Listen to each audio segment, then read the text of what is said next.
Okay, good morning everybody. First of all, thank you very much to Hong Kong University and Hong Kong IE for organising this morning. I think it's very, very interesting. I've been here for the last couple of hours. I've learned a few things myself already from the previous speakers. So what I'm going to do this morning is I'm going to talk about building information modelling and its use in safety planning. And it's going to be focusing primarily on designing for safety, as Steve Rowlandson has mentioned, but predominantly looking at planning safety on site on a macro level. So the previous speakers have been speaking about the workers, the actual things that are happening on site. We're looking at the process that goes into actually building these buildings. So to give you a little overview of the presentation, I'm going to talk a little bit about what I do, and mainly I'm going to show you what I do at the Lighthouse Club. I want to show you the work the Lighthouse Club do and why safety is so important. I'm going to identify 3 key points in my discussion and 3 challenges that we're facing. One is the engineering assessment, in other words, the designer's role in safety. It's not focused enough, it's not talked about enough. We can design buildings in a safer way. I'm going to talk about the use of modern technology for construction planning, and it leads into what Prof. Rowlandson mentioned earlier, the use of iPhones and other gimmicks for getting things to the workers so they can understand what they're actually going to do. Looking at what's ahead of them today, what's ahead of them this week, and understanding those processes. And that comes right into the last part, which is communication. All of the tools I'm going to show you this morning are all very, very powerful communication tools. So a little bit about InteliBuild. We use what we call VDC, Virtual Design and Construction, also known as Building Information Modeling. Essentially, for the purpose of today's discussion, we build a 3D computer model of a project. We build a 3D model of the construction works in terms of safety systems, cranes, excavators, and we link that to a construction program, and we look at the phasing of the construction. And that's essentially what we mean by virtual design and construction. So I'm going to raise 3 principles. I'm going to talk about engineering management and the use of technology to design out safety problems. I'm going to talk about the construction planning, we call it the 4th dimension, linking time. And I'm going to show you some techniques to communicate those safety initiatives. It's one thing identifying a risk, it's another thing designing out the risk, but very often we cannot get away from all the risks. So we need to show what the sequence is, what the safety sequence is, and where we're going to put safety devices like fall arrest systems, access platforms, and even emergency escape routes. The challenges that we're facing in our industry is the demand from within the industry itself. We're all conscious of safety, but we're not really pushing it hard enough. We're never going home at the end of the day going, did I really do enough to make this a safer design or a safer process? I don't think it's always at our forethoughts. Steve Rowlandson mentioned this earlier on. In our industry in Hong Kong in particular, we don't get enough information from the contractors early in the design phase. We rely on the engineers, the architects to come up with all these wonderful designs, and then we go out to the contractors very late in the piece. If we bring the contractors involved earlier, we can actually make more use of these technologies. And the myth within the industry is this technology is expensive, it takes too long to put together, and it's very, very cumbersome. They're all a myth. The technology is freely available and the processes are, relatively speaking, straightforward. We just need people to be encouraged to use them. So for those of you who don't know what BIM is or what the virtual design and construction process is, it's essentially the assembly of a digital representation of a building project. So we build an architectural model in 3 dimensions. We build a structural framing in 3 dimensions. And we can even build all the E&M systems.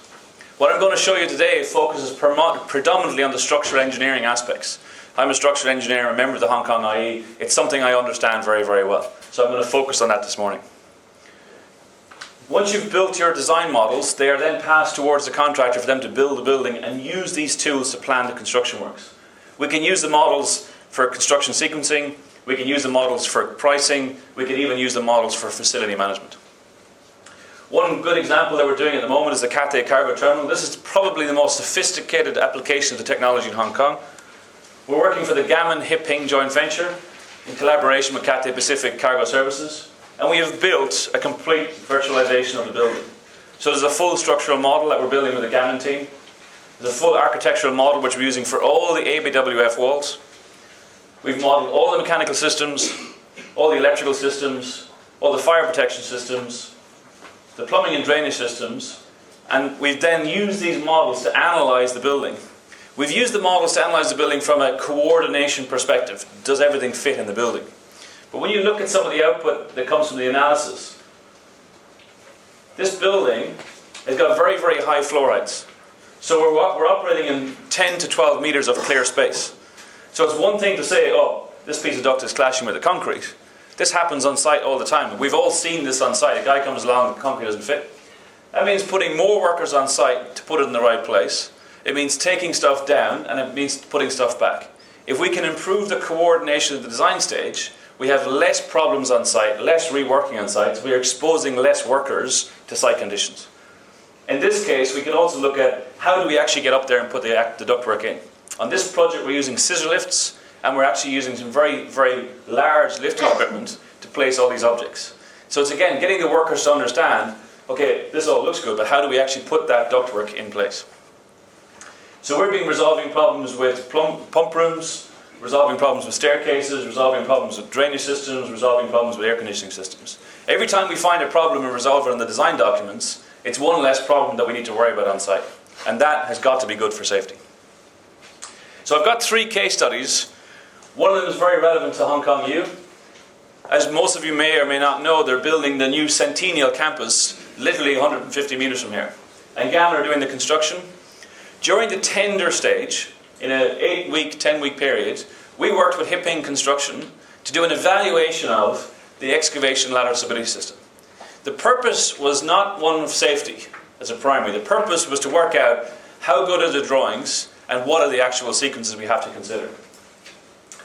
So this is what the building will look like, hopefully by the end of next year. It's certainly well underway. The site is basically the middle of the photograph. I want to draw your attention to 2 key features. The first feature is this is the only access for construction machinery for excavation, and these are 2 protected historic buildings. So these are the 2 key references I want you to remember as I show you the rest of the presentation. So we have a construction access and some protected buildings. Our objectives in this analysis were to create a 3D model of the excavation, and that included all the strutting, all of the shoring systems, all the excavation sequences and the machinery required, and then to look at the plan sequence. Not the contractor sequence, but the engineer's plan sequence, to determine if it was a buildable. We then looked at the integration of the permanent structure with the ELS systems. So as we put in all the steelwork, is that going to cause us a problem when we start building the real building? And then, as a little tip, looking back on this as 18 months ago, we didn't look at safe working areas. We didn't look at egress. And we didn't look at lighting. These are all things we could add into the mix, but we didn't do. So you've all seen this before. Most of you have at least worked in the industry long enough to see an ELS plan. This is basically a plan showing the extent of the excavation, strutting in a number of different locations. There's soil nails underneath the historic buildings. So that our 2 historic buildings are here, and our site access is here. This is a 3D model that we created. So we've created a model of the excavation. So this is the formation level. So this is then the contractor's plan. Now, current research indicates that these 2-dimensional plans are okay, but can be dramatically improved.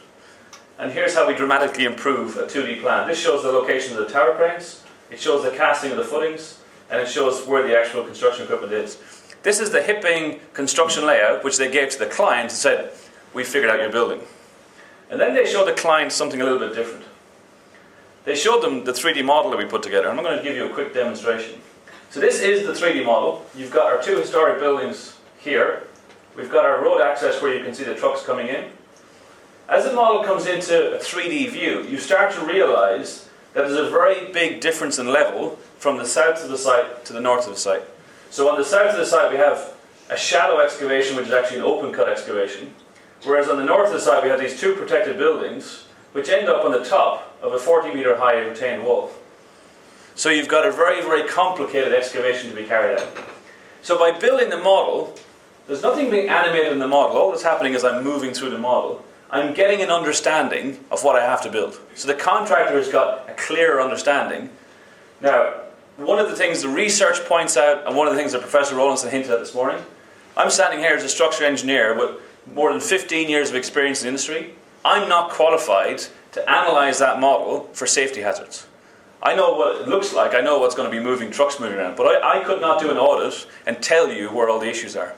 So we work with the contractors, and they have their own safety guys. They say, okay, this is going to be a bit risky, this is going to be a challenge, I wonder if we can do this a different way.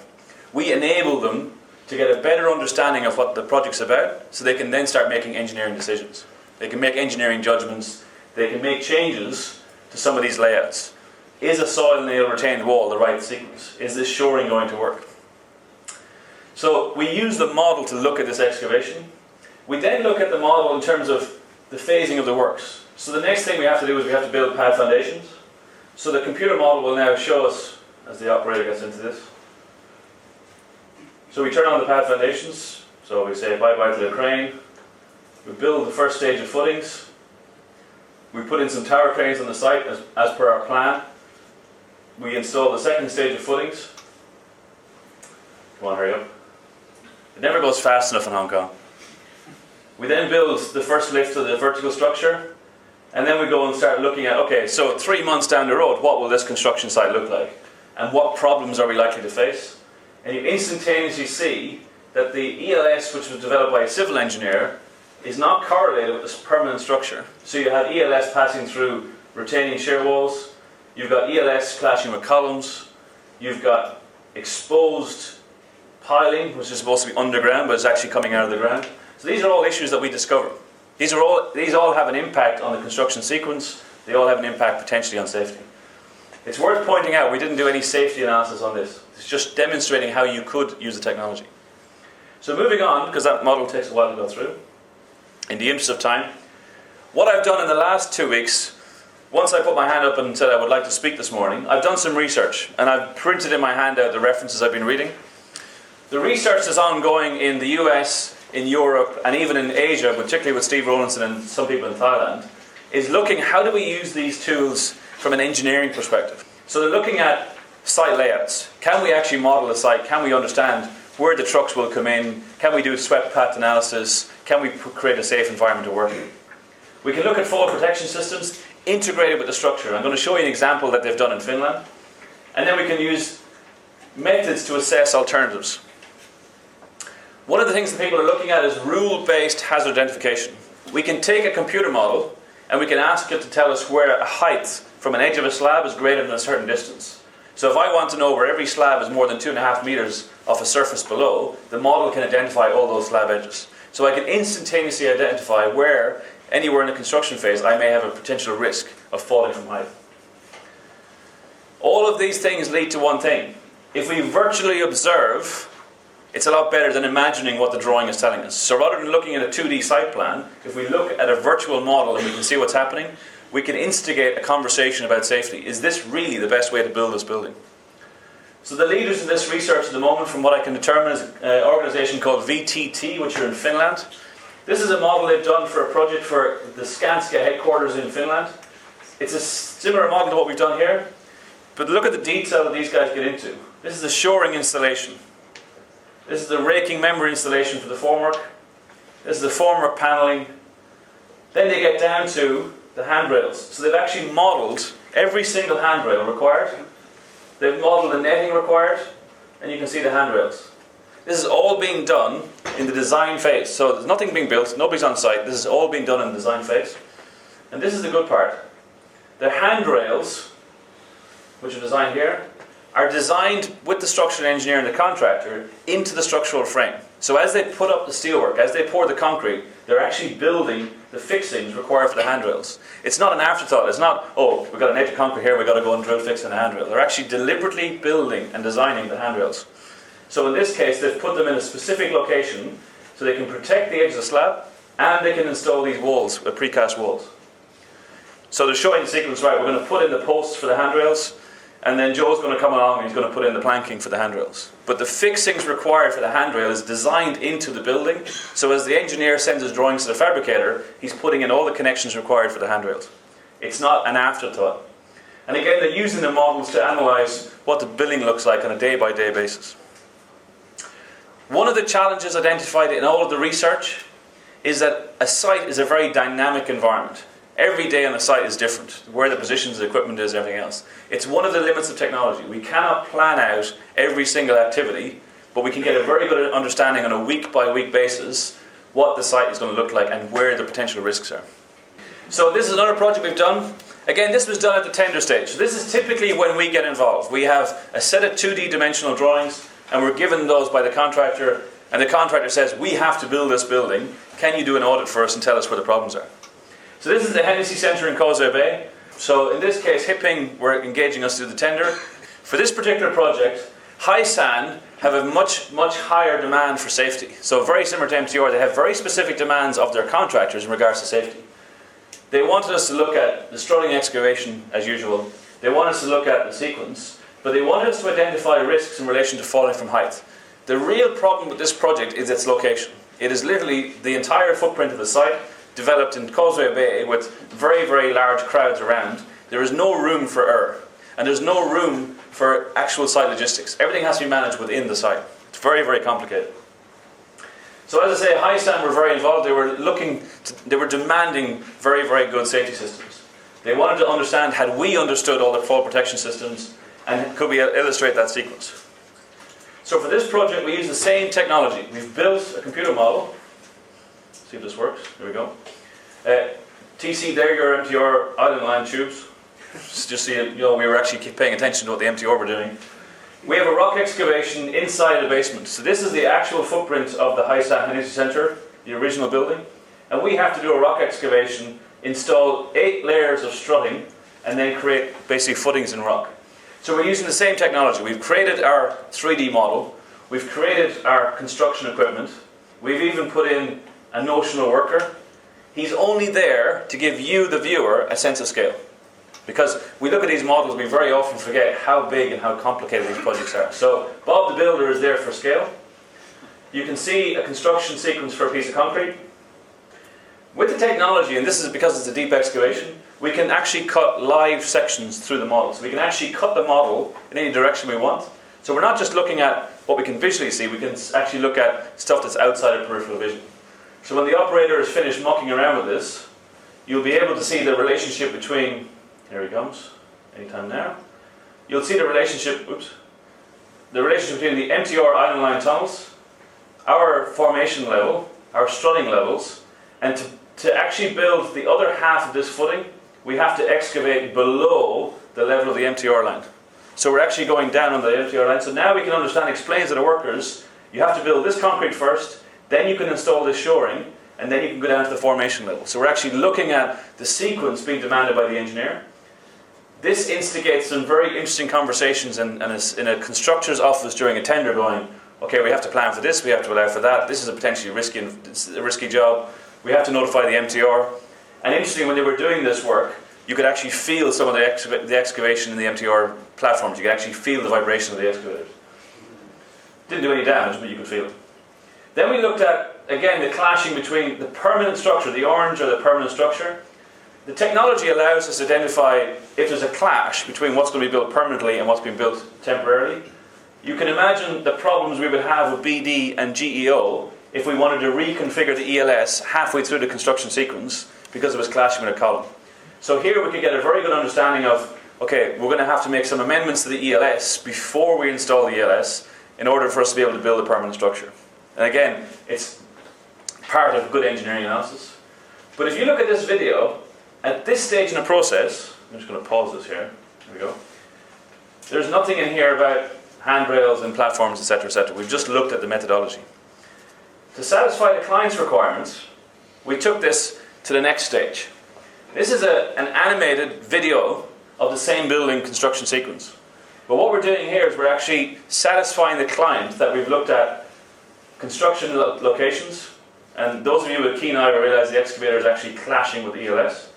You can see the construction of the footing underneath the ELS. You can see the benching of the rock. And then as we come back up the site level, you can see where we've planned our site access. This is exactly as per we're going to use the temporary platforms. We've got a climbing form system for the central course. We've got a large capacity tower crane, which is a self-hoisting tower crane.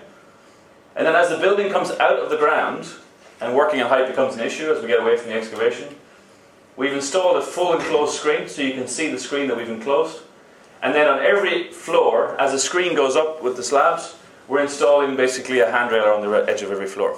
So, although we haven't actually gone into every single CAD detail like they're doing in Finland, we have considered all these issues in the planning of this tender. So as we submitted the tender to the client, we were able to demonstrate, we've looked at protection screens, we've looked at handrails, we've looked at the equipment we're using climb forms, we're using concrete pumps, etc., etc., etc. So we're able to demonstrate how we're going to do this for the client's benefit.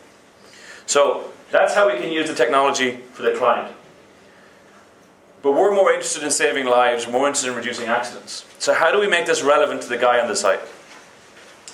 In terms of communications, all the accidents, all the research, and even from our own general knowledge, accidents are caused by three key issues.